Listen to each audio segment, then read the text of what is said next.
Bismillahirrahmanirrahim. Alhamdulillahirabbil alamin wassalatu wassalamu ala asyrafil anbiya'i wal mursalin wa ala alihi washabbihi ajma'in. Rabbi shrah li sadri wa yassir li amri wahlul 'uqdatam min lisani yafqahu qawli. Subhanaka la ilma lana illa ma 'allamtana innaka antal alimul hakim. Wala haula wala quwwata illa billahil aliyil azim. Alhamdulillah, sebelum kita meneruskan kuliah online mingguan kita pada minggu ini, adalah kita buka dengan Ummul Kitab Al-Fatihah. Bismillah. Alhamdulillah. Iyyaka na'budu wa iyyaka nasta'in. Shiratal mustaqim. Shiratal ladzina an'amta 'alaihim ghairil maghdubi 'alaihim waladdallin. Amin. Baik, alhamdulillah, bersyukur kepada Allah Subhanahu Wa Taala. Pertama kali saya ucapkan ahlan wa sahlan kepada Dr. Muhammad Hafiz Sorani atas kesudian untuk bersama dengan kita semua pada malam ini live berkongsi tentang topik iaitu syafaat Nabi Muhammad sallallahu alaihi wasallam. Apa khabar Doktor? Sihat Alhamdulillah. Sihat alhamdulillah. Baik, kita meraihkan yang baru masuk. Kita masih lagi menunggu ketibaan semua para penonton. Kalau boleh tolong komen sikit dekat ruang komen tu, adakah suara saya tadi dan suara doktor jelas. Komen jelas supaya kami dapat teruskan sesi live ini dengan lancar, insya-Allah. Selamat datang diucapkan kepada Puan Nabiha, Puan Rozi, Puan Nyemah Muharan, Puan Ismawati, Puan Siti Noritah, Puan Norasiah. Mungkin boleh komen sikit daripada mana ini, daripada Singapura ada tak? Singapura, Sabah, Sarawak ke ada tak? Suara dan audio, Ismawati, suara dan audio sangat jelas, alhamdulillah, terima kasih. Fauziah Ali jelas, alhamdulillah. Jelas, okey, baik. Kalau boleh yang baru tengok live ni, bantu untuk share sesi ini kepada semualah, kepada kawan-kawan dekat Facebook masing-masing supaya lebih ramai dapat ikuti dan dapat manfaat daripada perkongsian topik kita pada malam ini, insya-Allah. Khadijah Ismail, selamat datang. Assalamualaikum. Waalaikumsalam. Waalaikumsalam kepada semua yang memberi salam. Okey. Puan Salmia, selamat datang. Siti Hajar, okey. Baik, topik kita pada malam ini seperti yang saya maklumkan adalah syafaat Nabi Muhammad sallallahu alaihi wasallam.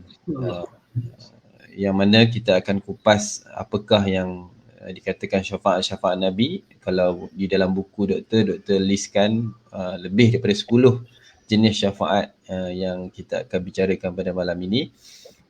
Jadi kita sama-sama tunggu sehingga tamat, sehingga habis. Kalau ada soalan boleh tanya, sebarang kemusykilan, insya-Allah doktor akan cuba menjawab setakat yang mampu, insya-Allah.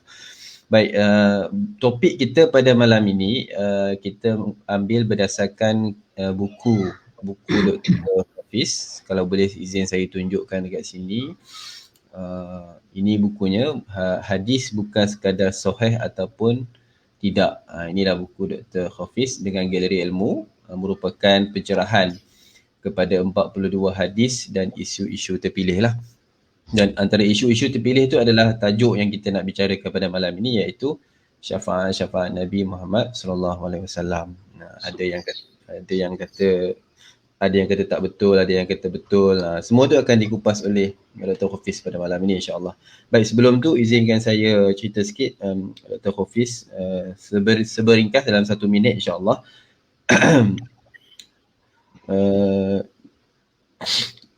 Dr. Hafiz anak kelahiran Kelang, Selangor, daripada Universiti Al-Azhar Mesir, sarjana muda Universiti Al-Azhar Mesir bidang hadis.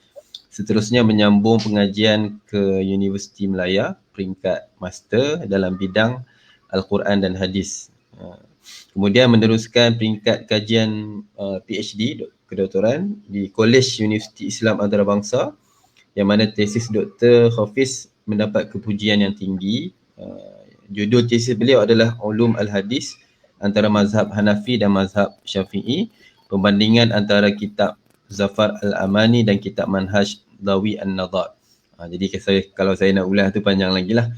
Dan kalau Dr. Hafiz ni antara mata ahli sunnah wal jamaah dari sudut kita nak memahami tentang hadis tersebut. Dan buku-buku hadis terbitan Guillermo dengan Guillermo ada dua. Bahkan saya rasa ustaz pun, doktor pun ada karya-karya yang doktor hasilkan, artikel-artikel dan sebagainya, pencerahan-pencerahan kepada isu-isu yang berkaitan dengan hadis. Yang kalau kita ada kekeliruan, doktor akan buat pencerahan dari semasa ke semasa. Doktor juga antara orang yang bertanggungjawab ataupun orang yang mengetuai, maksud saya mengetuai Lajnah Hadis Ikatan Ilmuwan Ahli Sunnah wal Jamaah Malaysia ataupun nama singkatannya Islami. Dan sekarang dalam Nahdlatul Ulama Malaysia, doktor adalah ketua Tanfiziah Nahdlatul Ulama Malaysia, Naam. InsyaAllah. Baik, saya rasa itu sikit sebanyak saya boleh cerita pasal doktor. Tapi yang paling penting pada malam ini adalah kita nak dengar perkongsian doktor dengan lebih lanjut tentang tajuk topik kita pada malam ini, iaitu syafaat Nabi Muhammad sallallahu alaihi wasallam. Jadi saya tak nak buangkan masa, saya nak serahkan kepada doktor untuk teruskan perbincangan kita pada malam ini. Dipersilakan, insya-Allah. Bismillahirrahmanirrahim. Assalamualaikum warahmatullahi wabarakatuh. Alhamdulillahirabbil alamin. Wassalatu wassalam al-atamman al-akmalan ala sayyidil mursalin sayyidina Muhammad an-nabiyil amin wa ala alihi wa sahbihi ajma'in. Rabbi shrah li sadri wa yassir li amri wa hlul 'uqdatam min lisani yafqahu qawli. Ya Rabbi salli ala nabiyyi musallima wa amidana min nurihi ya nur. Ya Rabbi salli ala nabiyyi musallima waj'al lana taufiqa dauman sahiba.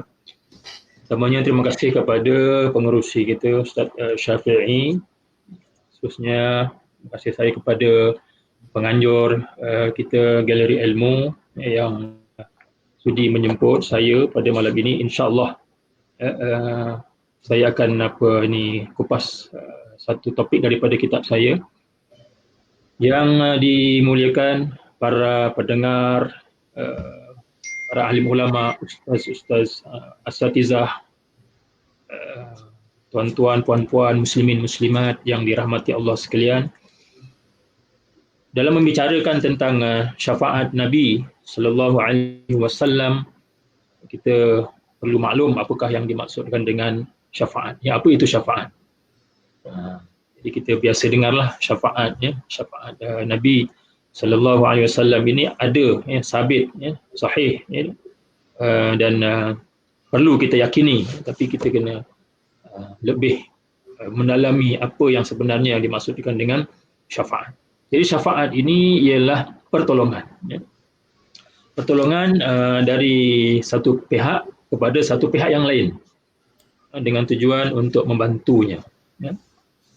So kalau dalam isu syafaat Nabi sallallahu alaihi wasallam, jadi dia merujuk kepada bantuan, pertolongan yang diberikan oleh Nabi sallallahu alaihi wasallam yang kepada umatnya, yang kepada umat baginda, ya, supaya diberi bantuan sama ada, ya, dengan meringankan azabnya ataupun dengan mengangkat darjatnya, ya, di hari akhirat kelak.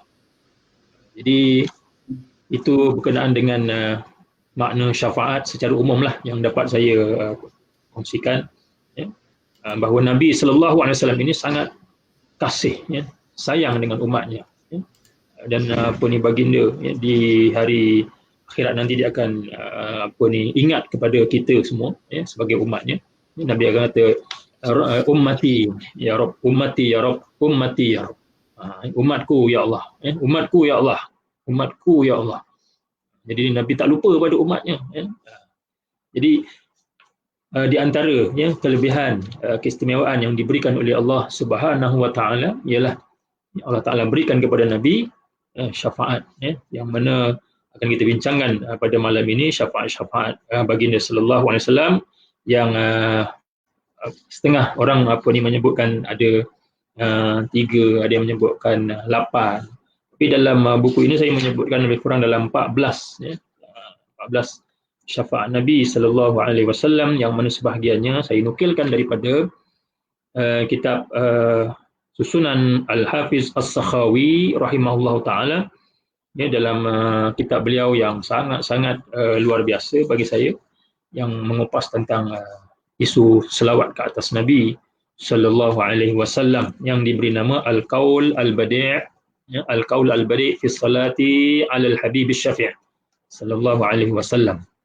Jadi kitab ini di antara kitab yang terlengkap lah ni dalam bahasa Arab berkenaan dengan semua yang berkaitan hadis-hadis selawat ke atas Nabi sallallahu alaihi wasallam, dan di antaranya beliau sentuh secara ringkas tentang syafaat-syafaat baginda. Jadi beliau kata baginda sallallahu alaihi wasallam ini memiliki beberapa syafaat. Yang pertama, syafaat agung ataupun syafaah al-uzma, ataupun uzma ni agung ataupun kubra, syafaah kubra pada hari kiamat. Jadi syafaat kubra ini maknanya khusus untuk baginda sallallahu alaihi wasallam memohon kepada Allah Subhanahu wa taala agar Allah taala memulakan proses hisab, ya, apabila manusia dikumpulkan di padang mahsyar, ya, semua makhluk, ya, manusia dan jin ini dikumpulkan di padang mahsyar. Jadi mereka ini menunggu bilakah, ya, hisab nak dimulakan. Jadi dalam keadaan yang sangat susah, sengsara, derita, dan masing-masing bergantung pada amalan masing-masing lah. Bergantung pada amalan masing-masing. Jadi kalau yang amalannya sedikit itu, ya, dia punya keadaannya itu diumpamakan oleh Nabi SAW umpama matahari yang sangat dekat dengan kepala, ya, sangat dekat dengan kepala sehingga berpeluh-peluh, ya. Ada yang peluh dia tu sampai ke pinggang, ada yang sampai ke dada, ya. Sampailah peluh tu sampai ke separuh telinga. Waliyadzubillah. Jadi keadaan ini keadaan yang sangat derita bagi seluruh makhluk di padang mahsyar. Jadi Allah nak tunjukkan kepada mereka, ya, keadaan azab yang sedang mereka hadapi, ya, agar dimulakan penghakiman. Ya, dan apabila setiap daripada mereka ini merasa sangat susah, sangat derita, jadi sebahagian manusia ini, ya, dia berjumpa dengan nabi-nabi, berjumpa dengan nabi-nabi alaihi wassalam. Tapi setiap nabi menjawab bukan hak dia, ya, untuk maknanya dia tidak layak untuk memohon syafaat, ya, daripada Allah Subhanahu wa taala. Sampailah mereka berjumpa kepada Nabi Muhammad sallallahu alaihi wasallam, lalu Nabi pun, ya, memohon kepada Allah Subhanahu wa taala, ya, agar dimulakan hisab, dan lalu diperkenankan oleh Allah Subhanahu wa taala, dan itulah yang disebut sebagai asy-syafa'ah al-uzma, syafaat agung. Dan ini juga disebut sebagai maqam yang terpuji, ya. Al-maqam al-mahmud, yang mana kedudukan Nabi pada masa itu yang dipuji oleh seluruh makhluk, ya, daripada golongan yang awal hingga golongan yang akhir, ya, memuji baginda sallallahu alaihi wasallam.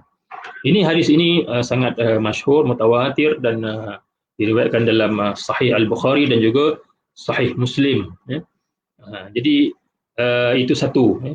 Jadi syafaat Nabi sallallahu alaihi wasallam ini akan memulakan proses hisab itu. Seterusnya akan yang masuk syurga akan masuk syurga, yang masuk neraka akan masuk dalam neraka, ya. Dan syafaat yang kedua, ya, Nabi sallallahu alaihi wasallam juga ada menyebutkan dalam hadis yang sama, dan ini kita anggap sebagai kira syafaat yang kedua lah, ya, syafaat untuk orang yang masuk syurga daripada kalangan umatnya tanpa hisab. Ini dapat masuk syurga tanpa hisab. Jadi ini kedudukan yang sangat tinggi, ya, bagi orang yang memperolehi syafaat demikian, yang mana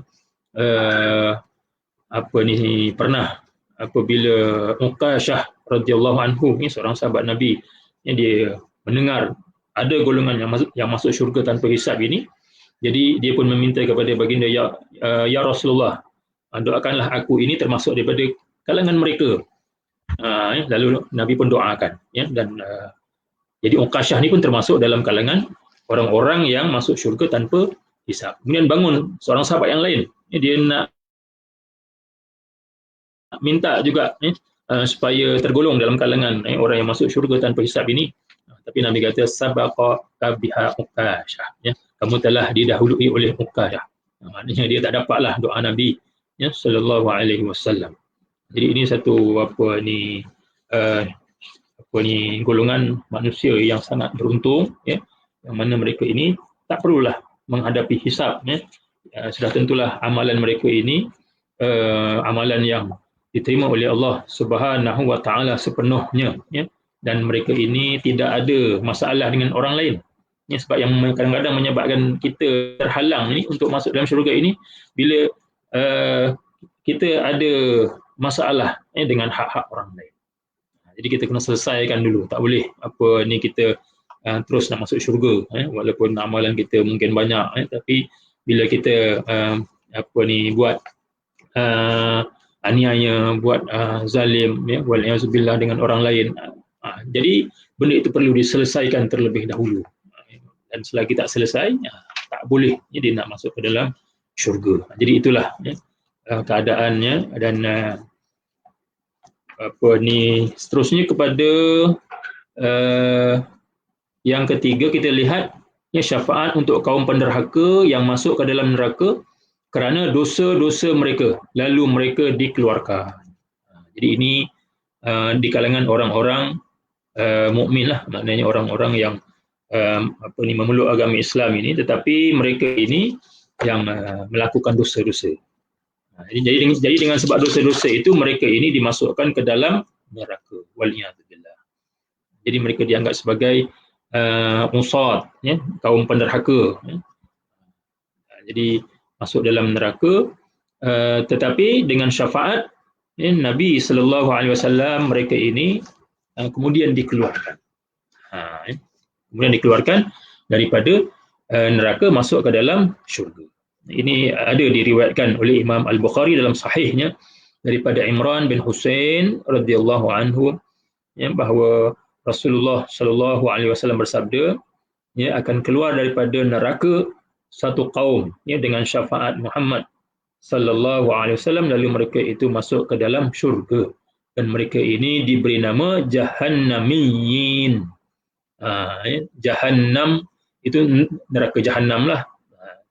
Kalau orang yang duduk dalam neraka Jahannam, Jahannami. Jahannami maknanya dia tu orang yang ahli neraka Jahannam. Jadi Jahannamiyin ini sebab ramai, ya, mereka ini orang-orang yang diberi atau digelar Jahannamiyin.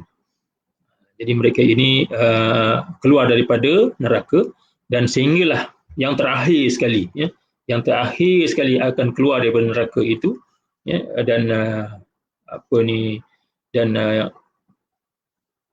dia punya balasan syurga yang diberikan oleh Allah Subhanahu wa taala kepadanya, ya, adalah 10 kali ganda, ya, besarnya daripada dunia ini. Kita tengok dunia ni besar dah, tapi 10 kali ganda daripada dunia. Ini bagi orang yang akhir sekali keluar daripada neraka, ya, setelah berapa sekian lama kita pun tak tahu, waliyadzubillah, ya, tapi akhirnya dia keluar. Dan Nabi ada bersabda, ya, sallallahu alaihi wasallam, ya, syafaati li ahlil kabair min ummati. Syafaatku adalah untuk orang-orang yang melakukan dosa besar dari kalangan umatku. Jadi dengan hadis ini bukanlah menunjukkan bahawa kita perlu mengharapkan sahaja, ya, dapatkan syafaat Nabi sallallahu alaihi wasallam, dalam masa yang sama kita terus melakukan dosa-dosa, ya, tak kira dosa besar, dosa kecil kita langgar semua, tiba-tiba dicabut nyawa, waliyadzubillah, ya, tanpa sempat bertaubat. Jadi orang yang seperti ini tak termasuklah. Dia punya syarat dia mestilah, ya, dia walaupun dia melakukan dosa-dosa ini, tapi dia mesti daripada ahli taubah, ya, ahli yang bertaubat, sempat bertaubat kepada Allah Subhanahu wa taala. Jadi jangan kita bermain-main, ya, dengan hanya cita-cita, angan-angan kosong seperti itu tanpa kita berusaha. Ya, sebab kita ini diperintahkan oleh Allah Taala supaya beriman dan beramal soleh. Ya, maknanya berusahalah, ya. Berusaha. Jadi tak ada dia masuk syurga ini dengan percuma. Walaupun kita bincang tentang syafaat Nabi ini, tapi dia ada syarat dia lah. Ya. Syarat dia mestilah dia orang yang beriman dan beramal soleh. Kalau dia dari kalangan ahli maksiat, tetapi dia kemudian dia bertaubat kepada Allah Subhanahu wa taala. Kemudian yang ketiga, syafaat untuk kaum yang layak masuk ke dalam neraka lalu mereka tidak dimasukkan ke dalamnya. Asalnya mereka ni dah ada nama dah ni masuk dalam neraka ni. Tapi dengan syafaat Nabi sallallahu alaihi wasallam, maka mereka ini tidak dimasukkan ke dalam neraka. Jadi mungkin dosa-dosa mereka itu tidaklah sebesar seperti mana yang orang yang melakukan dosa-dosa besar ahlul kabair tadi.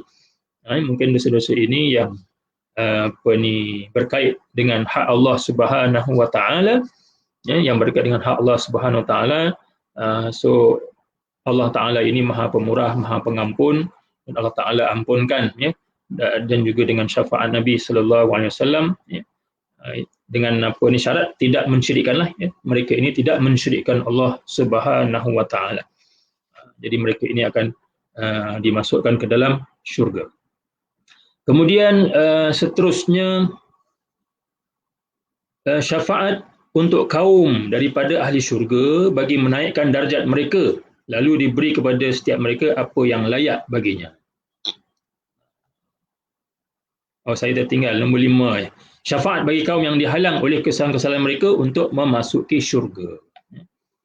Yang kelima, jadi ada kaum yang mana mereka ini terhalang untuk masuk dalam syurga itu disebabkan dosa-dosa mereka lah.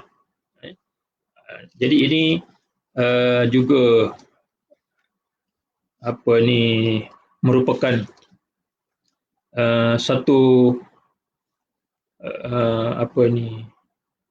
perkara yang tidak boleh kita mengambil mudah untuk kita mengambil mudah dan kita menganggap bahawa syafaat Nabi sallallahu alaihi wasallam ini akan membantu kita.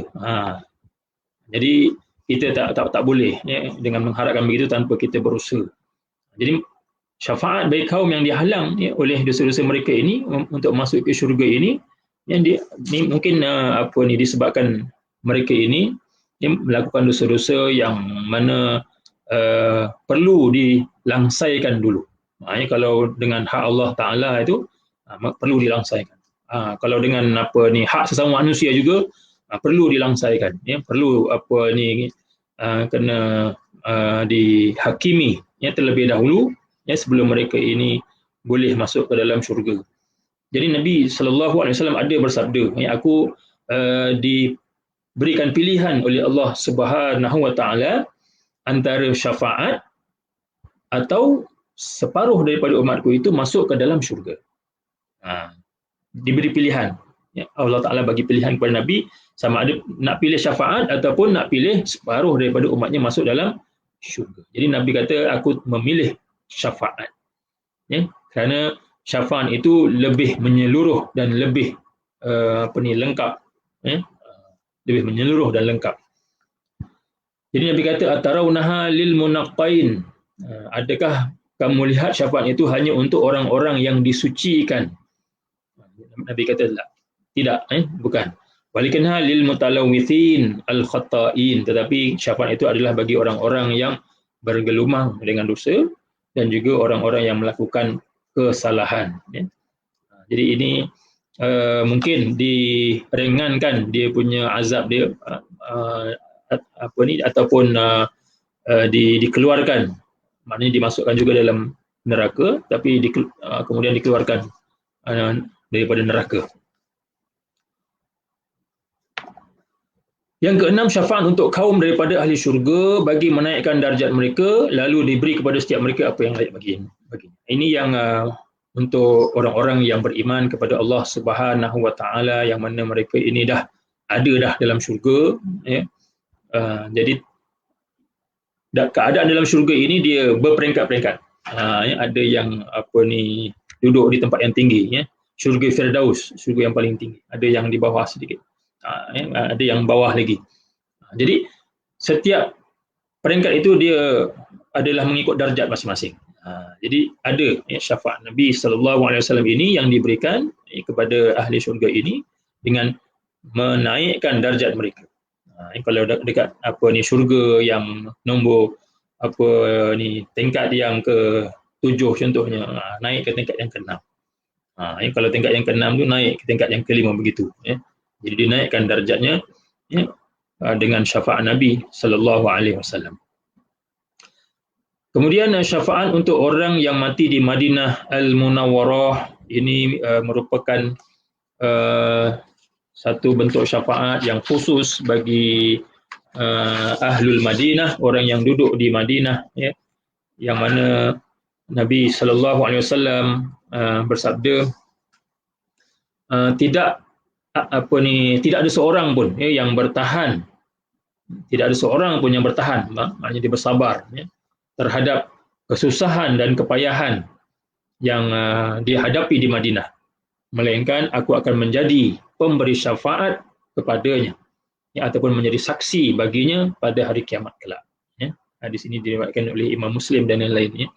Dan nak menyebutkan bahawa Madinah ini ada dia punya cabaran-cabaran dia, mungkin dari segi cuaca, dari segi mungkin berlaku keadaan yang kering, kemarau, mungkin ada berlaku wabak penyakit dan seumpamanya, tapi mereka ini bersabar.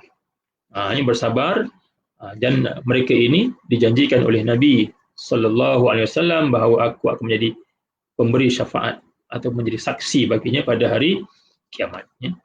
Jadi ini kelebihan orang yang duduk di Madinah secara khusus. Kemudian syafaat untuk orang yang menziarahi kubur baginda sallallahu alaihi wasallam, ini yang disebut oleh Imam As-Sakhawi, yang disenaraikan oleh beliau. Yang ke-8 dia kata syafaat untuk orang yang menziarahi kubur Nabi sallallahu alaihi wasallam, dan ini merujuk kepada hadis baginda yang berbunyi, man zara qabri wajabat lahu syafaati. Sesiapa yang menziarahi kuburku, maka wajiblah baginya syafaatku. Jadi mereka yang dapat pergi ke Madinah yang menziarahi kubur Nabi sallallahu alaihi wasallam, insya-Allah mereka ini akan mendapat syafaat baginda. Walaupun hadis ini ada pertikaian sebenarnya, ada yang mengatakan hadis ini dhaif dan ada yang mengatakan sahih. Jadi yang dhaif tu kita tak apalah, itu sebagai pendapatnya. Tapi kalau yang kita pilih adalah yang menilai hadis ini sebagai sahih, seperti Imam As-Subki, Imam Ibn Hajar Al-Haythami, Imam Al-Qastalani, dan lain-lain, bahkan Imam As-Sakhawi yang menyenaraikan perkara ini dalam senarai syafaat Nabi sallallahu alaihi wasallam. Beliau mengatakan dalam kitabnya mengenai hadis ini, dalam kitabnya Al-Maqasid Al-Hasanah, beliau kata walaupun hadis ini dhaif, tapi banyak jalan riwayatnya. Banyak jalan-jalan riwayatnya yang menguatkan antara satu sama lain. Bahkan tidak ada di dalam sanadnya itu perawi yang dituduh berdusta. Tak ada. Mungkin ada yang dinilai dhaif ataupun ada perselisihan ulama mengenai perawi tersebut. Ada yang kata siqah, ada yang kata dhaif. Jadi ini menunjukkan bahawa tak ada perawi yang dituduh berdusta.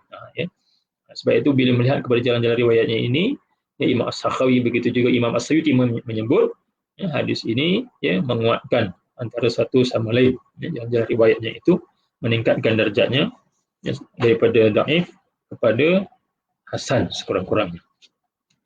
Jadi ini juga yang menjadi antara dalil bahawa kita disunatkan apabila ke Madinah ini untuk menziarahi makam baginda Nabi sallallahu alaihi wasallam.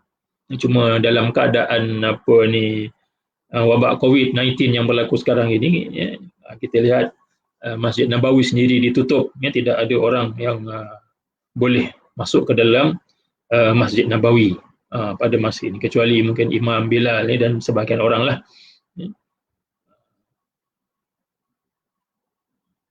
mudah-mudahan Allah Ta'ala mengangkat wabak COVID ini daripada atas muka bumi. Kemudian kata Imam As-Sakhawi, dia kata yang ke-9, syafaat untuk membuka pintu syurga. Ya, membuka pintu syurga. Jadi pintu syurga ini tidak dibuka kepada sesiapa, sehinggalah Nabi SAW yang datang untuk membukanya. Barulah pintu itu dibukakan untuk baginda, barulah orang lain boleh masuk ke dalam syurga. Jadi ini ada diriwayatkan dalam kitab Sahih Muslim, yang mana baginda SAW bersabda, sesungguhnya aku adalah orang pertama yang akan memberi syafaat di dalam syurga. Memberi syafaat ataupun dalam riwayat lain menyebut yang mengetuk pintu syurga. Aku adalah orang pertama yang mengetuk pintu syurga. Jadi tidak ada orang yang lain dah yang boleh nak meminta supaya syurga itu dibuka pintunya, kecuali Nabi SAW. Jadi kedudukan Nabi, baginda Nabi di hari akhirat ini sungguh besar. Kedudukannya selain daripada syafaat agung tadi, dan ini juga merupakan yang menunjukkan ketinggian maqam baginda SAW. Kemudian yang ke-10 disebutkan syafaat untuk orang yang menjawab azan, untuk orang yang menjawab azan. Jadi kalau orang yang duduk di Madinah tadi, khusus untuk orang Madinah saja, ataupun orang yang mungkin dia di luar daripada Madinah tapi dia datang ke Madinah dan mati di Madinah, ia meninggal dunia di sana. Tapi kalau kita tak dapat kelebihan seperti itu, tapi ada kelebihan yang semua orang boleh buat setiap hari 5 kali, iaitu syafaat untuk orang yang menjawab azan. Jadi ini adalah satu peluang yang perlu kita rebut, sangat-sangat rugi kalau kita tinggalkan, dan mestilah bila kita dengar azan itu kita kena ambil perhatian, supaya kita ni tahu bila habis saja kita terus kita amalkan doa selepas azan. Jadi sayang kalau kita tak amati, kita tak amati, tiba-tiba bila azan tiba-tiba dah lama habis dah, tak perasan. Jadi kita tak sempat untuk berdoa, doa yang diajarkan oleh Nabi SAW. Kata baginda, barang siapa yang mengucapkan apabila dia mendengar seruan azan, Allahumma rabba hadhihi ad-da'wati tammah was-salatil qa'imah ati sayyidina Muhammadanil wasilata wal fadilah wa ba'athu maqaman mahmudanil ladzi wa'ata. Jadi kelebihannya Nabi kata halat lahu syafa'ah yaumal qiyamah. Maka wajiblah baginya syafaat, halallah atau wajiblah baginya syafaat pada hari kiamat kelak. Hadis ini hadis yang sahih, diriwayatkan oleh Imam Al-Bukhari dalam sahihnya dan lain-lain. Dan seterusnya Imam As-Sakhawi menyebutkan syafaat untuk kaum daripada kalangan kufar yang pernah berkhidmat terhadap baginda Nabi SAW. Orang kafir pun ada juga yang dapat syafaat Nabi, tetapi bukan masuk dalam syurga, bukan. Atau pernah terbit daripada mereka satu bentuk khidmat terhadap hak baginda sallallahu alaihi wasallam, maka akan diringankan azab mereka dengan syafaat baginda. Jadi ini untuk meringankan azab mereka, bukan mengeluarkan mereka daripada dalam neraka dari neraka ke dalam syurga. Jadi hanya diringankan saja azabnya, seperti mana yang berlaku kepada Abu Talib, bapa saudara Nabi, pakcik dia yang beliau sangat sayang, yang mana Abu Talib ini kita tahu dalam sirah nabawiyah masyhur, kisahnya memberi pertolongan yang cukup besar terhadap Nabi sallallahu alaihi wasallam. Cuma sayangnya beliau tidak mengucapkan syahadah, tidak mengucapkan syahadah. Jadi Nabi sendiri menyebutkan bahawa mudah-mudahan dengan syafaatku nanti di hari kiamat, maka dia nanti akan diringankan azabnya. Tapi azab yang ringan itu dia punya apa ni rupa bentuk dia ialah dia letakkan di dalam kasut, dipakaikan kasut daripada api neraka, sehingga menggelegak otaknya. Waliyadzubillah. Itu yang paling ringan, azab yang paling ringan yang ada dalam neraka. Dia dipakaikan kasut daripada api neraka sehingga menggelegak otaknya.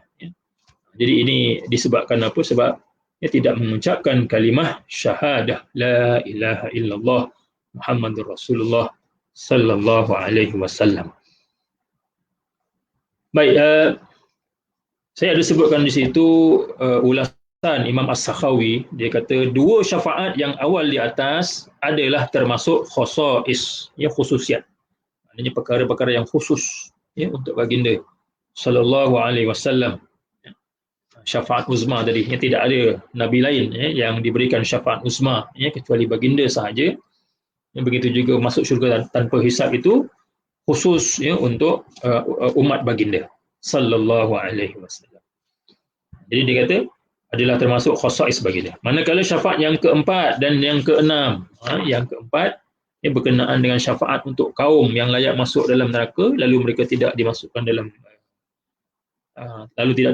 ke dalam neraka, dan juga syafaat untuk kaum ahli syurga dinaikkan darjatnya. Ini harus dikongsi juga oleh orang lain daripada kalangan anbiya, ulama dan awliya. Maknanya bukan sahaja khusus untuk golongan yang keempat dan keenam tu, tapi termasuk juga anbiya, ulama dan awliya. Menurut Imam Nawawi dalam kitab Ar-Rawdah. Kemudian syafaat pertama tadi tidak dibantah oleh seorang pun daripada kalangan umat Islam. Maknanya tidak ada kumpulan-kumpulan fahaman-fahaman dalam Islam ini yang membantah adanya syafaat uzma, syafaat agung. Semua mengakui adanya. Termasuklah Syiah, Mu'tazilah, Khawarij dan sebagainya. Demikian juga tidak ada khilaf mengenai yang keenam. Yang keenam tadi pun tidak ada khilaf, kata Imam As-Sakhawi. Maknanya dinaikkan darjat. Orang yang ada dalam syurga tadi dinaikkan darjat. Adapun yang kedua, iaitu masuk syurga tanpa hisab. Kaum Mu'tazilah mengkhususkannya bagi orang yang tiada tanggungan ke atasnya. Tiada orang yang tiada tanggungan ke atasnya. Mereka khususkan. Sedangkan bagi kita ni umum. Maknanya sesiapa sahaja boleh mendapat syafaat tersebut dengan izin Allah Subhanahu Wa Taala. Dan mereka juga mengingkari syafaat yang ketiga. Maknanya syafaat untuk orang-orang yang derhaka ini, masuk ke dalam neraka kerana dosa-dosa mereka lalu mereka dikeluarkan. Yang mereka tak terima adanya syafaat orang-orang yang duduk dalam neraka ini dikeluarkan daripada neraka. Jadi mereka menolak adanya syafaat ini. Sebab bagi mereka orang yang melakukan dosa ni mereka kekal dalam neraka. Orang-orang yang melakukan dosa besar kekal dalam neraka, tak keluar dah. Tak keluar. Jadi mereka ingkar. Ini adalah fahaman Mu'tazilah yang bertentangan dengan akidah Ahlus Sunnah wal Jamaah. Akan tetapi kedua-duanya telah disepakati oleh seluruh Ahlus Sunnah dan diterima disebabkan sabit hadis-hadis yang sahih dan banyak mengenainya. Dan ini sebenarnya adalah akhir senarai yang disebut oleh Imam As-Sakhawi dalam kitab Al-Qaul Al-Badi'. Dan yang nombor 12 itu sebenarnya tidak ada. Ini adalah tambahan sebenarnya. Yang mana saya ada sebut sebelum tu ada ulasan bahawa ini ialah tambahan, tapi mungkin tertinggal. Dari segi ulasan dia tu tertinggal. Dia mungkin boleh ditambahkan bahawa di situ sebenarnya tambahan berkenaan dengan syafaat Nabi sallallahu alaihi wasallam. Jadi yang ke-12 saya sebut di situ orang yang cintakan Ahlul Bait, iaitu keluarga Nabi sallallahu alaihi wasallam. Ini berdasarkan hadis yang diriwayatkan ruya, diriwayatkan daripada Nabi sallallahu alaihi wasallam, syafaati li ummati man ahabba ahli baiti wa hum syi'ati. Syafaatku untuk umatku bagi orang yang cintakan ahli baitku dan mereka adalah pengikutku. Jadi syi'ati itu pengikutlah, maknanya dari segi bahasa secara umum maksud dia ialah pengikut Nabi sallallahu alaihi wasallam, atba' ataupun kalimah yang lain atba', atba'i, atau di sini syi'ati. Walaupun hadis ini diriwayatkan oleh Al-Khatib Al-Baghdadi dengan sanad yang dhaif, tapi suruhan mencintai Ahlul Bait Nabi sallallahu alaihi wasallam ini adalah satu perkara yang sudah maklum. Maknanya ada dalil yang lain yang diriwayatkan daripada Nabi supaya kita ini mencintai ahli bait baginda. Banyak ada hadis yang lain yang sahih, dan tentunya hadis di atas dapat memberikan sedikit motivasi kepada kita untuk kita lebih meyakini bahawa ahlul bait ini, ahli keluarga Nabi ini ada dia punya kedudukan yang khusus di sisi baginda. Jadi mengapa tidak, sedangkan Rasulullah sallallahu alaihi wasallam telah bersabda, al-mar'u ma'a man ahab. Hadis riwayat Imam Al-Bukhari dalam sahihnya, yang bermaksud seseorang itu akan bersama dengan orang yang dicintainya. Ini jelas bahawa Nabi menyebutkan seseorang itu kalau dia suka dengan orang yang baik, maka dia akan bersama dengan orang-orang yang baik. Kalau dia suka dengan orang-orang yang jahat, yang melakukan maksiat dan seumpamanya, maka dia akan bersama dengan orang-orang ini. Jadi kita kena lihat siapakah orang yang kita suka. Jadi Nabi kata al-mar'u ma'a man ahab. Jadi kalau kita cintai Nabi sallallahu alaihi wasallam, ahli baitnya, para sahabatnya, insya-Allah kita akan bersama dengan mereka. Kemudian yang ke-13, orang yang mengamalkan doa khusus yang akan disebutkan selepas setiap solat fardu. Ini ada disebut dalam kitab Al-Qaul Al-Badi' oleh Imam As-Sakhawi, tapi muka surat yang lain lah. Jadi dia ada menyebutkan mengenai berselawat selepas solat fardu. Ini sebuah hadis daripada Abu Umamah radhiyallahu anhu yang berbunyi, man da'a biha ula'id da'awat fi duburi kulli salatin maktubah halat lahu syafa'ah min yaumal qiyamah. Sesiapa yang berdoa dengan doa berikut pada selepas setiap kali solat fardu, maka wajib baginya syafaat daripadaku pada hari kiamat. Maka halal baginya syafaatku pada hari kiamat. Apa dia doanya? Iaitu Allahumma a'ti Muhammadanil wasilah waj'al fil mustafaini mahabbatah wa fil alamina darajatah wa fil muqarrabina darah. Saya juga nak hafal ni. Walaupun riwayat ini juga diriwayatkan oleh Imam At-Tabarani dengan sanad yang dhaif, tetapi ianya dalam bentuk targhib, menggalakkan untuk kita mendapatkan kelebihan yang disebutkan di situ, tidak ada masalah. Walaupun dhaif, tapi dia berbentuk targhib untuk kita mendapatkan kelebihannya. Dia doanya berbunyi Allahumma a'ti Muhammad al-wasilah, ya Allah berikanlah kepada Nabi Muhammad al-wasilah, iaitu kedudukan hampir yang dekat dengan Allah Subhanahu wa taala, yang diredai olehnya.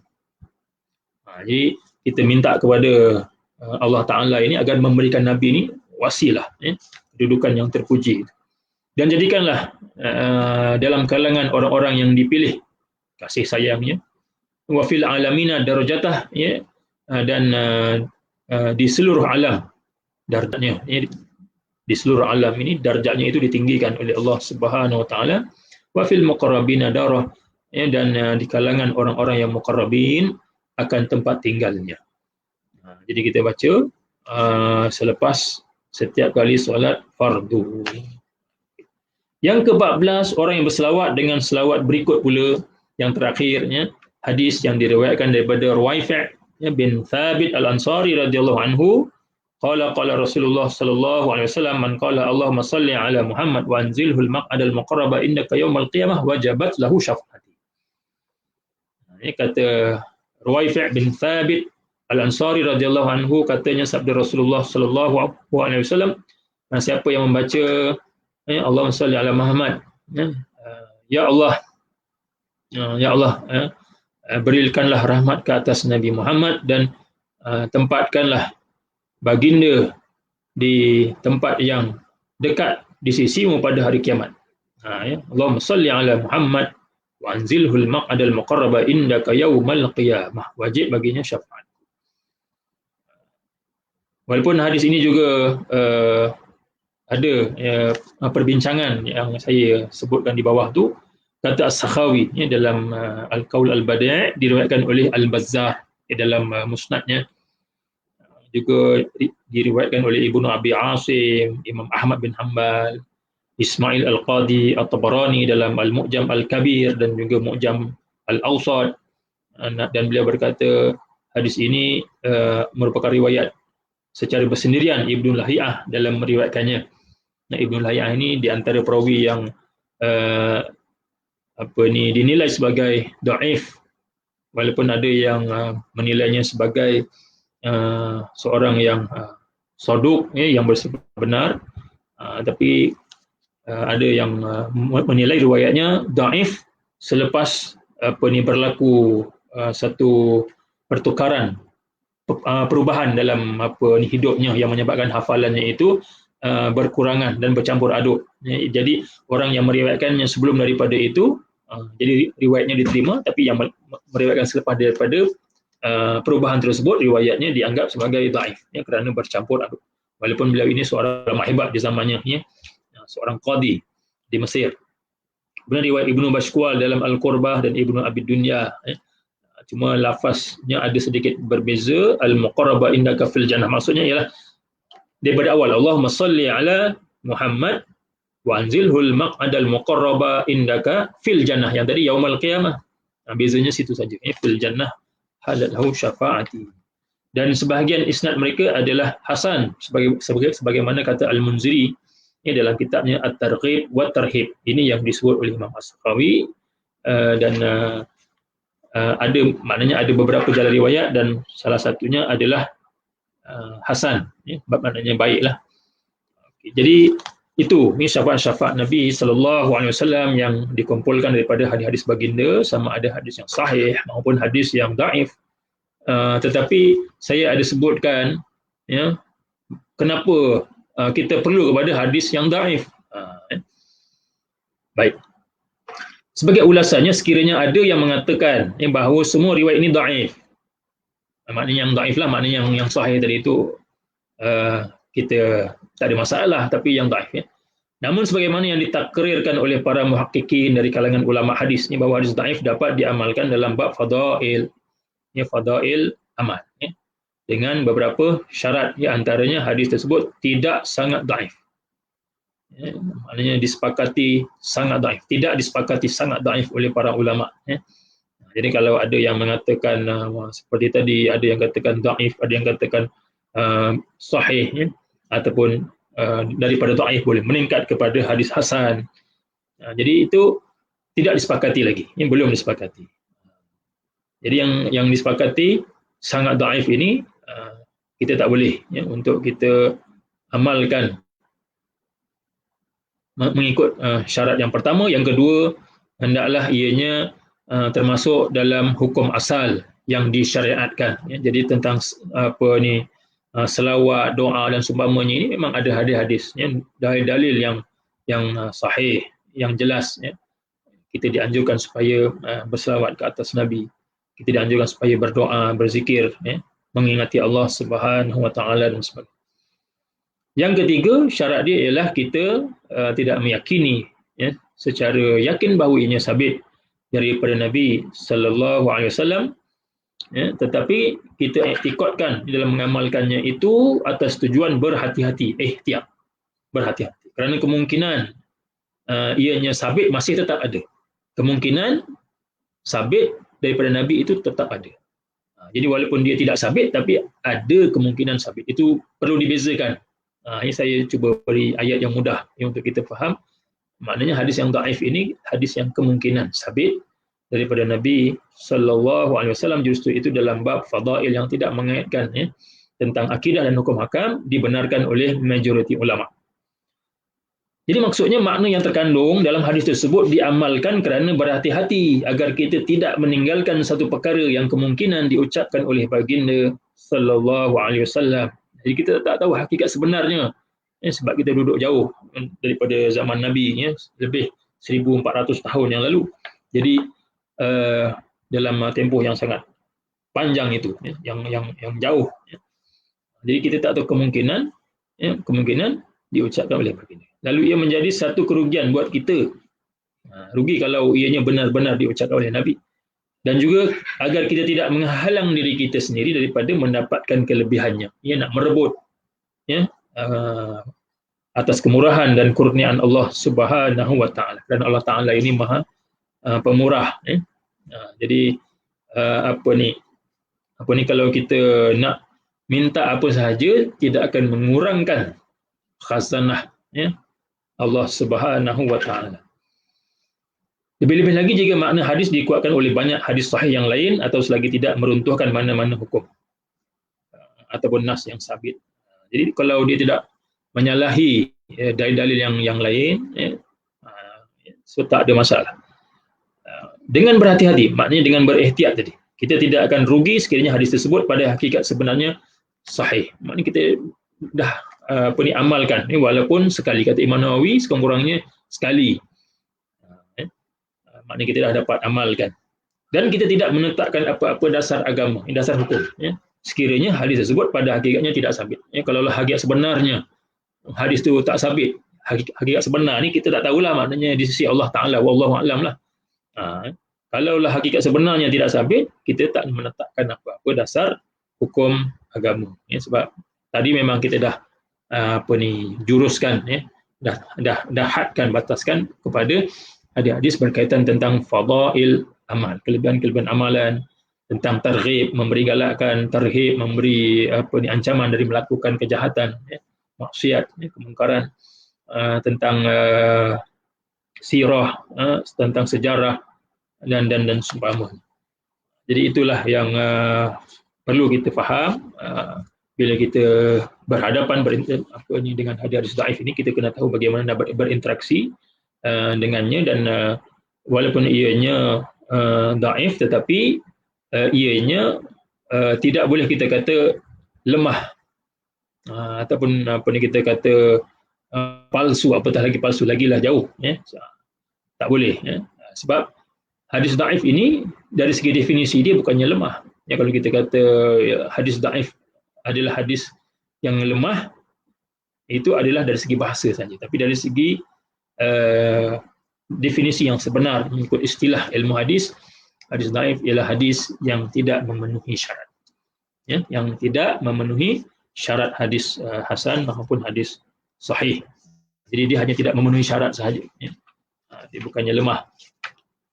Jadi kita dengan tujuan tadi nak mendapatkan kelebihan-kelebihan yang disebutkan, yang mudah-mudahan kita akan memperolehinya, ya, dengan rahmat dan kurnia Allah Subhanahu wa taala. Itu tuan-tuan, puan-puan yang dirahmati Allah sekalian, itulah yang dapat saya kongsikan serba sedikit pada malam ini berkenaan dengan syafaat-syafaat Nabi Muhammad sallallahu alaihi wasallam. Dan saya sudahi dengan aqulu qauli hadza wa astaghfirullah li wa lakum. Dan kita tengok atau saya serahkan dulu kepada pengurusi, tengok kalau ada soalan-soalan. Silakan. Okey, alhamdulillah, terima kasih doktor di atas ulasan 14 bentuk syafaat Nabi sallallahu alaihi wasallam, dan mudah-mudahan memberikan pencerahan kepada kita semua yang mengikuti live pada malam ini, insya-Allah. Baik, doktor, saya nampak ada beberapa soalan dekat sini, ada yang berkaitan, ada juga yang tidak berkaitan, tapi kita raikan juga, doktor, boleh Cubalah, kalau boleh saya jawab. Okey, soalan pertama saya baca yang ni. Assalamualaikum doktor. Maaf doktor, soalan luar tajuk sedikit berkaitan isu semasa sekarang. Apakah disyariatkan qunut nazilah hanya pada solat fardu sahaja? Tak boleh buat pada solat sunat seperti solat hajat? Ada dalilnya ke? Mohon pencerahan. Silakan doktor.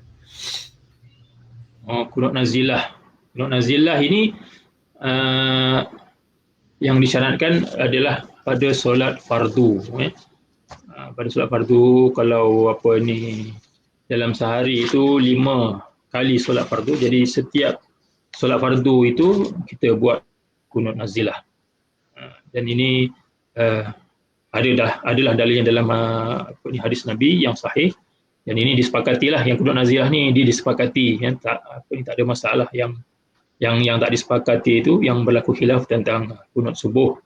Dan soalannya di sini dia nak untuk solat sunat. Maknanya bukan terbatas pada solat fardu saja, hanya pada solat sunat seperti solat hajat. Jadi kunut nazilah ni sunat. Hukum dia sunat. So kalau dibuat dalam solat sunat pun boleh, tak ada masalah. Dia merupakan doa, memohon kepada Allah Subhanahu Wa Taala kerana ada berlaku sesuatu peristiwa yang mencemaskan ataupun yang menakutkan bagi kita. Maka kita berdoa kepada Allah Taala. Sebab doa ini dia sepanjang masa pun boleh. Kita sentiasa berdoa sepanjang masa pun tak ada masalah. Cuma yang untuk nazilah ini boleh dalam solat yang fardu ataupun solat yang sunat. Dan dalil yang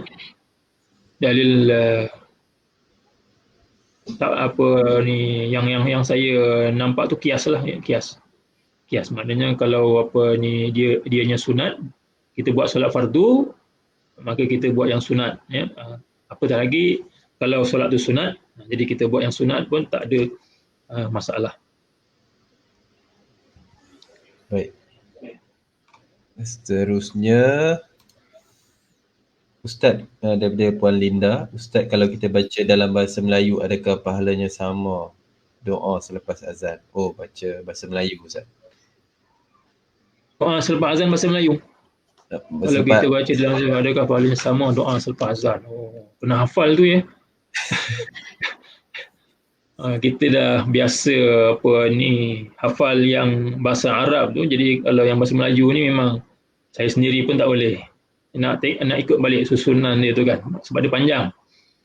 Saya ikut susunan dia balik satu-satu. Dia doa dalam bahasa Melayu itu tak ada masalah. Tapi sama ada kelebihannya itu sama ataupun tidak, itu wallahu taala a'lam.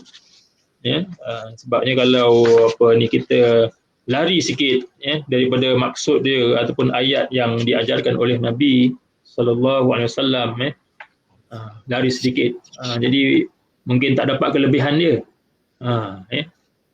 makna dia tu tak tepat. Jadi kalau makna dia kita dah siap-siap terjemahkan secara tepat dan kita hafal, mungkin juga kita dapat dia punya kelebihannya. Saya kata mungkin lah, tak pasti, tak pasti. Cuma kita harapkanlah dengan kemurahan Allah Ta'ala tu, Allah Ta'ala terima. Tapi dengan syarat terjemahannya itu tepatlah. Tapi kalau lebih afdal, lebih baik itu kita hafal dalam bahasa Arab ini. Dan kalau kita dah biasa dengan lafaz-lafaz ni, kadang kita boleh baca lebih cepat daripada kita baca yang bahasa Melayu. Lebih cepat lagi, macam kita nak baca Fatihah tu, kita baca cepat. Kalau kita nak baca yang bahasa Melayu tu mungkin tak ingat satu, walaupun memang tak boleh lah. Kalau kita baca ayat-ayat Quran itu dalam bahasa yang lain, mesti dalam bahasa Arab. Cuma ini doa yang kita buat ini selain daripada solat, maknanya di luar solat. Jadi kalau di dalam solat tak boleh lah. Di dalam solat tak boleh untuk kita dengan bahasa yang lain, kecuali bahasa Arab sahaja. Tapi kalau ini selepas azan ini, dia bukannya dalam solat, belum lagi. Tapi kalau kita dapat pastikan lafaz-lafaznya itu sama, seperti mana yang makna dia itu sama seperti mana yang diajarkan oleh Nabi sallallahu alaihi wasallam, saya hanya kata mungkin dapat kelebihan yang sama. Nak confirmkan tu saya tak berani. Kalau yang bahasa Arab beranilah, sebab ini hadisnya sahih, riwayat Imam Al-Bukhari dan lain-lain. Okey. Assalamualaikum Doktor, saya ingin bertanya, mohon pencerahan atas hadis dhaif, maknanya kita boleh terima dengan bersyarat kan? Jadi berkenaan dengan hadis dhaif ni, memang saya sentiasa dan sering sebut ulang-ulang, sebab masih lagi orang tak jelas, walaupun dah banyak diberikan pencerahan dan sebagainya. Tapi masih lagi ada yang dia sebab dia ingat dhaif tu lemah. Itu yang saya sebut tadi itu di akhir tadi. Orang yang ingat dhaif ni lemah. Padahal lemah itu ialah makna bahasa Arab saja. Dhaif makna dari segi bahasa Arab lemah. Tapi dari segi istilah ulama hadis, maksud dhaif bukan lemah. Maksud dhaif bukan lemah. Maksud dhaif ialah hadis yang tidak mencukupi syarat. Tak cukup syarat. Kalau hadis sahih ada 5 syarat, jadi hadis dhaif ni mungkin 4 syarat saja. Hilang satu syarat, tak cukup syarat. Jadi dia tak cukup syaratnya. Hadis dhaif adalah hadis yang tidak cukup syaratnya mengikut penjelasan ulama hadis. Jadi ada bila kita sebut boleh beramal dengan hadis dhaif, bukan dalam semua aspek, hanya dalam bab selain daripada akidah dan hukum. Jadi kita kena pegang tu. Maknanya selain akidah dan hukum. Jadi kita tengoklah ini berkaitan apa ni? Ini berkaitan apa ni yang kita bincang-bincang ni berkaitan apa? Kita duduk kadang-kadang duk gaduh. Rupanya bab fadail je. Ingatkan bab apa ni akidah, usul akidah ke, bab hukum, dasar hukum ke apa ke. Rupanya bab fadail. Buang masa saja kita gaduh. Sedangkan ulama dah jelaskan bahawa dalam selain daripada akidah dan hukum ini boleh untuk kita guna pakai hadis yang dhaif. Bahkan ini adalah amalan secara praktis majoriti ulama. Secara praktis kita tengok hatta Imam Al-Bukhari rahimahullah taala yang menyusun kitab sahih, maknanya hanya memuatkan hadis-hadis sahih sahaja dalam kitab sahihnya, tapi dia bukan sahaja mengarang kitab sahih, dia ada lagi kitab-kitab yang lain. Banyak lagi kitab-kitab yang lain. Dalam kitab-kitab yang lain dia tidak hanya membataskan kepada hadis sahih. Seperti kitab Al-Adab Al-Mufrad yang memang beliau susun dengan tujuan untuk diamalkan. Nama dia pun Al-Adab Al-Mufrad, berkenaan dengan adab, akhlak, supaya diamalkan. Jadi dimasukkan juga hadis-hadis yang tidak sahih, yang dhaif dan seumpamanya dalam kitab Al-Adab Al-Mufrad. Dan sebab itu majoriti ulama, mereka ini berjalan mengikut kaedah itu. Sebab mereka faham bahawa hadis dhaif ini hanyalah hadis yang tidak memenuhi syarat sahaja, bukanlah dengan erti kata perlu ditinggalkan dan dibuang atau dibakul sampahkan. Cuma ada syarat lah, tadi saya dah sebutkan syaratnya 3, mungkin saya tak perlu ulang lah. Mungkin dalam sesi-sesi yang lain, dalam majlis-majlis dan program yang lain pun kadang saya sebut benda itu, mungkin boleh rujuk lah. Okey, seterusnya, bagaimana kalau kita tak ada masalah dengan orang tapi orang yang tak puas hati dengan kita? Adakah kita terlepas mendapat syafaat? Orang tak puas hati dengan kita tapi kita puas hati dengan orang tak?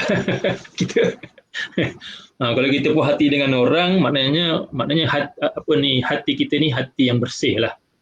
Orang tak puas hati dengan kita itu urusan dia dengan Allah Ta'ala. Tapi kalau kita puas hati dengan orang, maknanya hati kita ni bersih, tak ada masalah dengan orang. Ini yang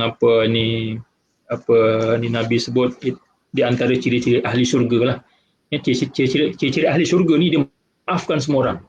Tak ada dekat dalam hati dia tu, tak ada sedikit pun masalah, tak puas hati ke, hasad dengki, benci dengan orang, tak ada. Tak ada rasa benci dengan sesiapa pun, tak ada. Walaupun orang tu mungkin orang yang dia tak kenal, nampak dekat surat khabar, dekat kaca TV, dekat skrin telefon, mungkin orang-orang sebut itu ini fitnah, itu ini apa semua, dia tak ada termakan pun apa-apa yang dibaca itu. Bersih, maknanya dia tak tumpang semangkuk bagi maki hamun, tak ada. Ini orang yang memang di antara ciri-ciri ahli syurga lah. InsyaAllah mendapat syafaat Nabi sallallahu alaihi wasallam. Kadang-kadang saya bila melihat orang yang seperti ini, orang-orang yang tua, orang-orang yang kita lihat memang dah hidup lama, dan dia punya umur pun tinggal sedikit, sangat singkat, tapi hidup dia baik, tidak pernah hasad dengki dengan orang, orang pun tak pernah hasad dengki dengan dia. Jadi kita kata Masya Allah, ini orang-orang ni di antara orang yang ciri-ciri lah, maknanya bukanlah kita kita jamin masuk syurga tak, sebab yang dijamin masuk syurga ni yang dah Nabi tentukan saja, ni 10 sahabat dan mungkin lebih daripada itulah yang ada nas-nas hadisnya. Tapi kita diberitahu oleh baginda juga tentang ciri-ciri ahli syurga. Jadi kita pun cuma mengharapkan bahawa ini ialah orang-orang yang ada ciri-ciri ahli syurga. Mudah-mudahan kita termasuk dalam kalangan orang seperti itu. Amin, amin. Baik, seterusnya Fauzi Ali. Assalamualaikum doktor, kalau kita amalkan sunnah Nabi seperti bersiwak dan lain-lain, adakah dapat syafaat Nabi sallallahu alaihi wasallam? Okey. Jadi mengamalkan sunnah Nabi sallallahu alaihi wasallam ini besar, dia punya ganjaran pahalanya, sama ada yang ada nas khusus ataupun yang tidak ada nas khusus. Yang tidak ada nas khusus ataupun nasnya itu ada tapi dipertikaikan antara sahih dengan dhaif ataupun dihukum dhaif sahaja. Jadi dengan niat untuk kita mengikut sunnah Nabi sallallahu alaihi wasallam ini, antaranya bersiwak ini jelaslah memang ini ada nasnya. Ini jelas ada nasnya yang sahih. Dan dia termasuk dalam orang yang beriman dengan Nabi. Orang yang mengikut sunnah Nabi ini sudah tentulah orang yang beriman dan yakin dengan baginda Nabi sallallahu alaihi wasallam. Dan Nabi ada sebut bahawa syafaat Nabi ini dia adalah umum untuk orang yang beriman. Ada diriwayatkan daripada Abu Hurairah radhiyallahu anhu, sabda Rasulullah sallallahu alaihi wasallam, as'adun nas bi syafaati yaumal qiyamah man qala la ilaha illallah khalisan mukhlisan min qalbih. Rawahu al-Bukhari fi sahih. Jadi Nabi kata orang yang paling bahagia mendapat syafaatku pada hari kiamat kelak.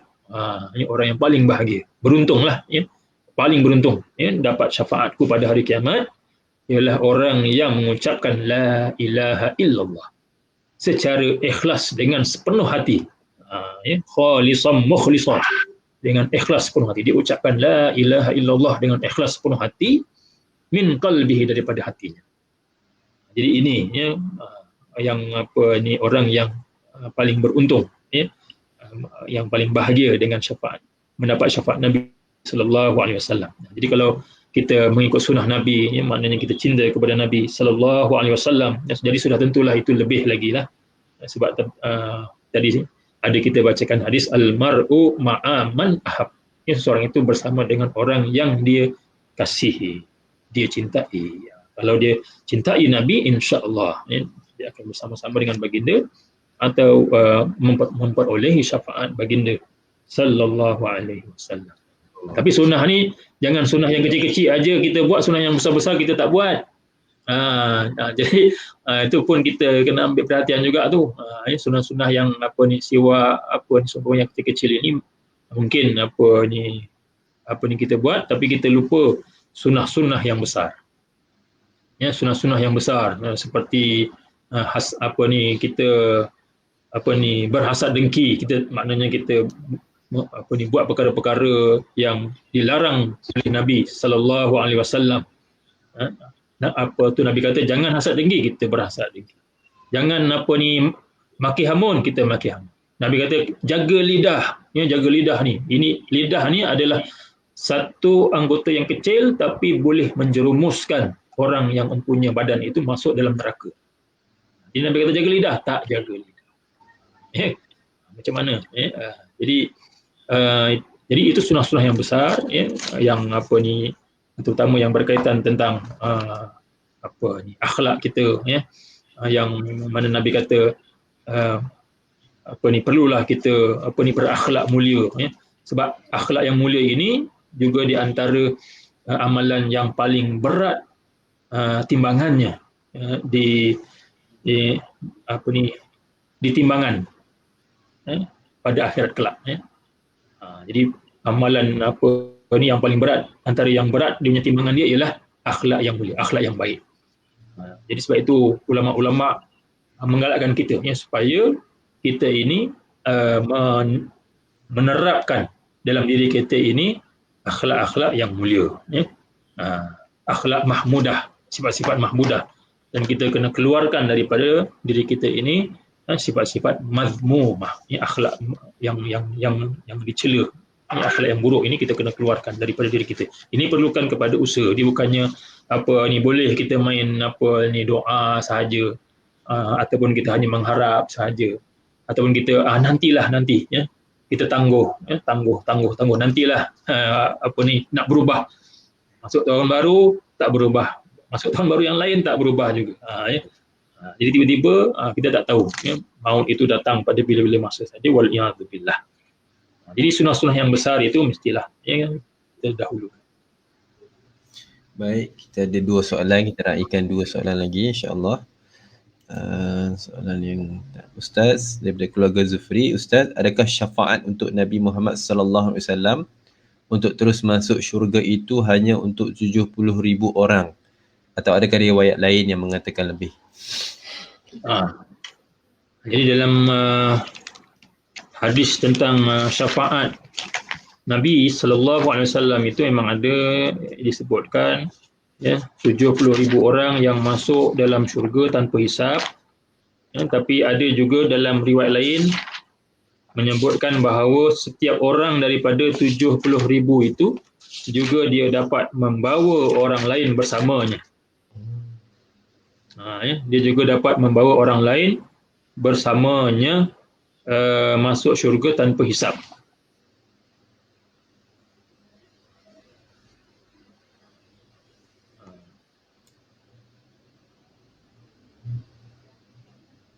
Ini ada disebut dalam riwayat lain daripada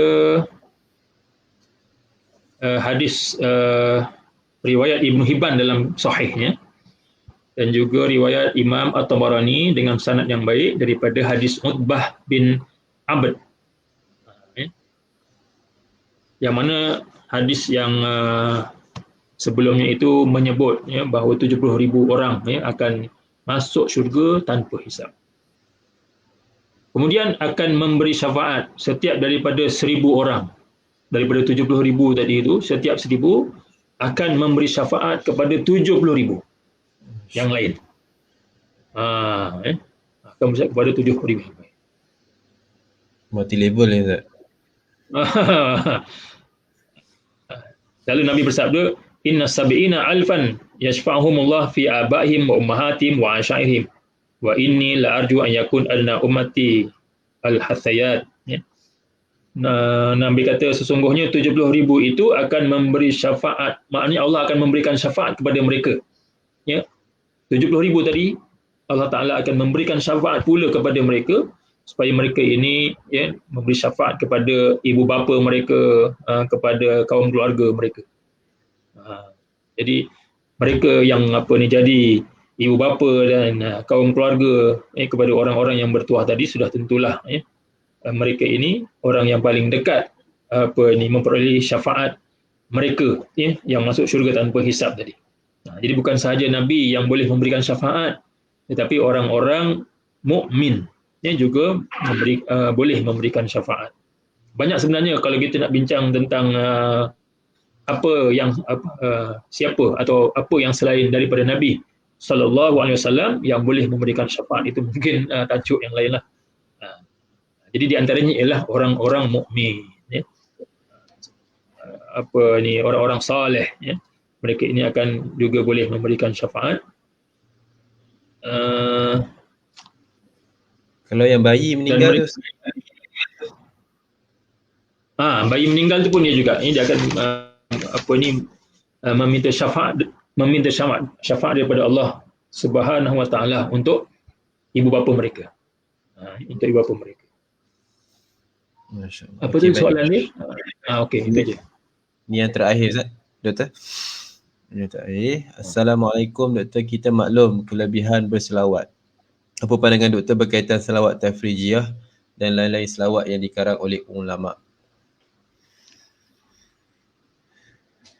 berkaitan selawat darjah atau lain selawat yang dikarang oleh ulama. Jadi selawat yang diajarkan oleh Nabi sallallahu alaihi wasallam ialah selawat Ibrahimiyah. Yang ada sebut Nabi Ibrahim tu kan, kama sallaita ala Ibrahim wa ala ali Ibrahim. Jadi yang ada sebut Ibrahim itu yang diajarkan oleh Nabi sallallahu alaihi wasallam. Tetapi majoriti ulama memahami bahawa itu adalah selawat yang paling afdal, dan utama sebab diajar oleh Nabi.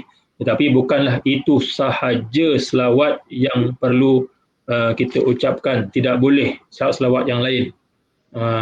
Jadi bila ada selawat yang lain itu kita anggap sebagai bid'ah dan seumpamanya ya. Jadi majoriti ulama tidak faham begitu. Ya, mereka faham itu adalah sebagai selawat yang paling afdal. Maknanya yang lain boleh, bukannya yang lain tak boleh. Dan Nabi pun tak kata jangan baca selawat yang lain, hanya baca selawat yang aku ajar saja. Nabi pun tak kata begitu ya. Jadi Allah Taala pun sebut ya, sesungguhnya Allah dan para malaikatnya berselawat ke atas Nabi. Innallaha wa malaikatahu yusholluna 'alan nabi ya ayyuhallazina amanu shallu 'alaihi. Jadi wahai orang-orang yang beriman, selawatlah kamu sekalian ke atas baginda ya Nabi sallallahu alaihi wasallam. Jadi umum ya. Jadi ulama memahami perintah di situ adalah dalam bentuk umum. Maknanya kalau kita baca Allahumma shalli ala Muhammad sahaja pun boleh. Ya. Jadi Allahumma shalli ala Muhammad ni semata-mata itu saja. Ada tak Nabi ajar ringkas seperti itu? Ataupun sallallahu alaihi wasallam, ada tak Nabi ajar sallallahu alaihi wasallam? Kena tanyalah. Ada tak dalam hadis pendek seperti itu? Jadi sekurang-kurangnya pendek seperti itu boleh, tak ada masalah. Walaupun itu sebenarnya juga dikarang oleh ulama. Maknanya ulama menetapkan ini paling ringkas sekali. Paling ringkas sekali. Allahumma shalli ala Muhammad. Jadi yang Nabi ajar panjang. Ya, yang dalam riwayat Nabi ajar semua panjang. Jadi kalau yang ulama sepakat yang pendek itu boleh. Sepakat ni bila kita tengok dalam semua kitab-kitab yang dikarang, dia letak sallallahu alaihi wasallam.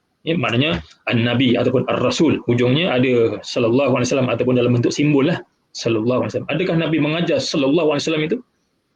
Tu dia punya wording dia tu kan. Sallallahu alaihi wasallam. Adakah Nabi mengajar itu? Lafaz itu ada. Tapi semua sepakat guna. Sedangkan itu adalah dikarang oleh ulama. Dikarang oleh ulama. Jadi apatah lagi selawat-selawat yang panjang. Itu yang pendek pun boleh, apatah lagi yang panjang yang dikarang oleh ulama, yang mana ianya adalah satu bentuk doa. Satu bentuk doa khusus untuk baginda Nabi sallallahu alaihi wasallam. Dan doa bila dikaitkan dengan doa, ramai ulama, khususnya ulama mazhab Syafi'i, tidak ada masalah dalam untuk kita berdoa ini dengan bahasa apa. Tak semestinya hanya doa yang Nabi ajar sahaja. Tak boleh yang Nabi tak ajar tak boleh kita ucapkan. Jadi susahlah. Maknanya kalau kita dalam kesusahan, duit pun tak ada, jadi kita nak berdoa, mungkin dalam bahasa Arab tak pandai, kita doa dalam bahasa Melayu, kita reka lah. kita reka sendiri, buat sendiri kan. Kita berdoa, ya Allah, aku ni dalam keadaan susah. Jadi kita merayu berdoa kepada Allah SWT. Jadi reka. Jadi dalam bab doa ni jadi samalah dalam bab selawat ini. Cuma dia punya garis panduannya mestilah tidak ada yang menyalahi syarak. Ini dalam bab doa, susunan bentuk doa itu bagaimana, ya. Jadi terpulanglah pada kita. Tapi yang penting kita dalam doa itu tidak ada yang menyalahi syarak. Jadi mesti semuanya itu selari dengan syarak yang diterima, ya, dan tidak ada masalah. Jadi kalau ada pertikaian, contohnya ayat-ayat yang mungkin dikatakan ini boleh membawa kepada syirik. Ini boleh membawa kepada syirik, padahal kita tak niatkan syirik pun, ya. Jadi seolah-olah orang yang di luar sana itu dia boleh membaca hati orang lain. Hebat ya, orang yang boleh menghukum dan menilai hati orang lain ni hebat ya. Kita tak ada etikad syirik ke apa ke, tapi dia kata syirik. Ini syirik ni tidak boleh mengamalkan selawat ini ya, kerana mengandungi unsur syirik. Itu bagi dia ya. Tapi ulama-ulama yang melihat bahawa ianya tidak ada masalah ya. Sebab memang tak ada niat pun, memang tak ada etikad pun, tak ada siapa pun ya, nak mensyirikkan Allah Subhanahu wa taala dari kalangan orang-orang yang beriman ya, dengan sebenar-benar iman kepadanya Subhanahu wa taala. Jadi itulah mungkin yang dapat saya kongsikan. Wallahu taala alam. Yang baik itu datang dari Allah ya. Baik, alhamdulillah, terima kasih Doktor di atas menjawab beberapa persoalan daripada penonton kita pada malam ini. Mudah-mudahan dapat memberikan pencerahan kepada yang bertanya lah. Dan alhamdulillah malam ni pun Doktor dah bagi beberapa pencerahan dan beberapa dimensi baru kefahaman kita tentang syafaat, kefahaman kita tentang hadis dhaif dan hadis sahih. Tadi pun banyak yang komen tadi baru faham tentang hadis dhaif tu, Ustaz. Saya dah bercakap ni dah bertahun-tahun. Dan insyaAllah saya kira macam topik yang Doktor sebut tadi, syafaat yang selain daripada syafaat Nabi yang 70 tu berkembang pula kepada yang lain-lain. Itu rasa kena buat satu ulasan lain tu Doktor. Ya. Saya macam syafaat anak kecil kepada ibunya yang anak kecil meninggal kepada ibunya, syafaat Al-Quran, syafaat puasa, syafaat surah Al-Mulk dalam kubur nanti macam mana. Betul. Saya fikir perlu diulas dengan lebih lanjut dalam siri yang akan datang. Doakanlah tuan-tuan dan puan kita dapat bersama dengan Dr. Hafiz lagi untuk siri yang seterusnya. Dan saya mengucapkan terima kasih kepada semua yang 100 orang yang setia bersama dengan kita live pada malam ini. Mudah-mudahan Allah Ta'ala berikan kita kefahaman dan manfaat yang baik insyaAllah. Dan terima kasih kepada doktor dapat luangkan masa dengan kita. Kita target sejam saja tapi dah sampai sejam setengah. Alhamdulillah, insyaAllah benda tu insyaAllah berikan kita, Allah Ta'ala kurniakan kita segala kebaikan insyaAllah. Dan saya mewakili pihak Menteri Ilmu, mohon maaf kepada doktor dan semua yang menonton live ini sekiranya ada sebarang kekurangan teknikal dan sebagainya. InsyaAllah doakan kita berjumpa dalam siri-siri yang akan datang. Kita akhiri kuliah live online kita pada malam ini dengan tasbih kafarah dan surah Al-As. Subhanallah. Syahadu an Bismillahirrahmanirrahim.